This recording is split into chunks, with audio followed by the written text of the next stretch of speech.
Hello friends, welcome to Radha's recipe. இன்றைக்கி நம்ம பார்க்க போகிறது பச்சை சுண்டைக்காய் குழம்பு தான் பார்க்க போகிறோம். இந்த சுண்டைக்காயில் அதிக மருத்துவ குணங்கள் இருக்குது. ட்ரை சுண்டைக்காய் வத்தலை வச்சு தான் குழம்பு நம்ம செஞ்சுருப்போம். நம்ம பச்சை சுண்டைக்காயை வச்சு எப்படி செய்கிறதுன்னு பார்க்கலாம். சுண்டைக்காயை க்ளீன் பண்ணிக்கலாம். பாத்திரத்தில் தண்ணி வச்சுக்கோங்க.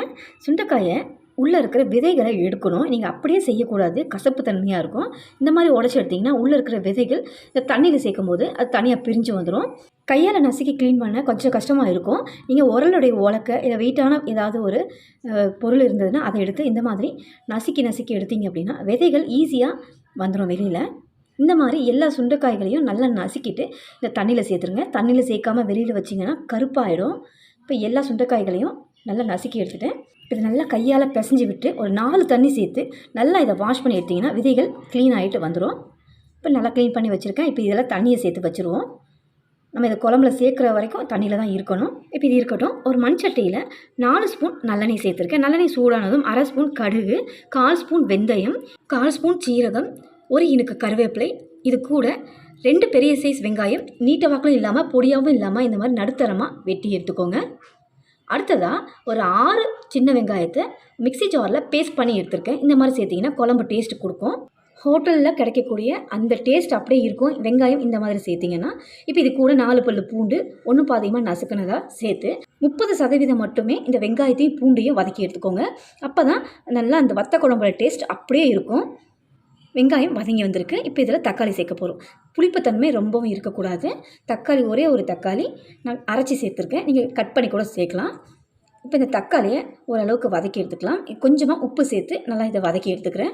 இந்த குழம்புக்கு பார்த்திங்கன்னா புளிப்பு, உப்பு இது எல்லாமே ஒரு படி கீழே தான் இருக்கணும், சரிசமமாக இருக்கக்கூடாது. இப்போ நல்லா வதக்கிட்டு இப்போ மசாலா ஆட் பண்ணிடலாம்.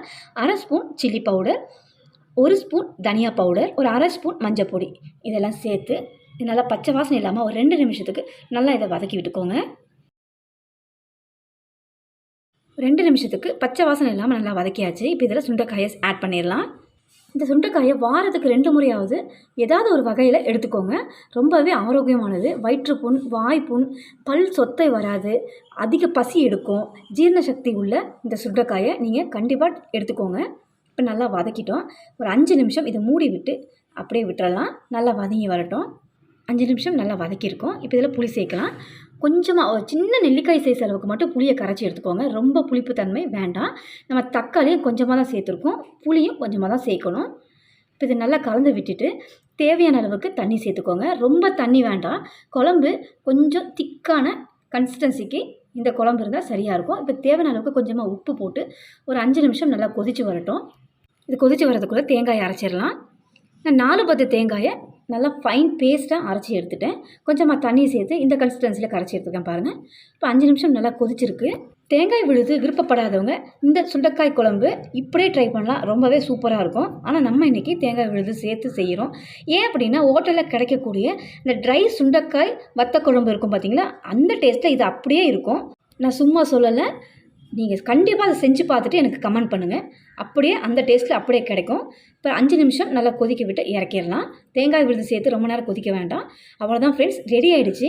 இப்போ கடைசி அதில் நம்ம கொத்தமல்லி சேர்த்து ஸ்டவ் ஆஃப் பண்ணலாம். நீங்களும் அதை ட்ரை பண்ணி பாருங்கள். ட்ரை பண்ணி பார்த்துட்டு எப்படி இருக்குன்னு எனக்கு கமெண்ட் பண்ணுங்கள். இந்த வீடியோ உங்களுக்கு பிடிச்சிருந்ததுன்னா என்னோட சேனலை மறக்காமல் சப்ஸ்கிரைப் பண்ணுங்கள். ரொம்பவும் பிடிச்சிருந்ததுன்னா லைக் ஷேர் பண்ணுங்கள். தேங்க்ஸ் ஃபார் வாட்சிங்.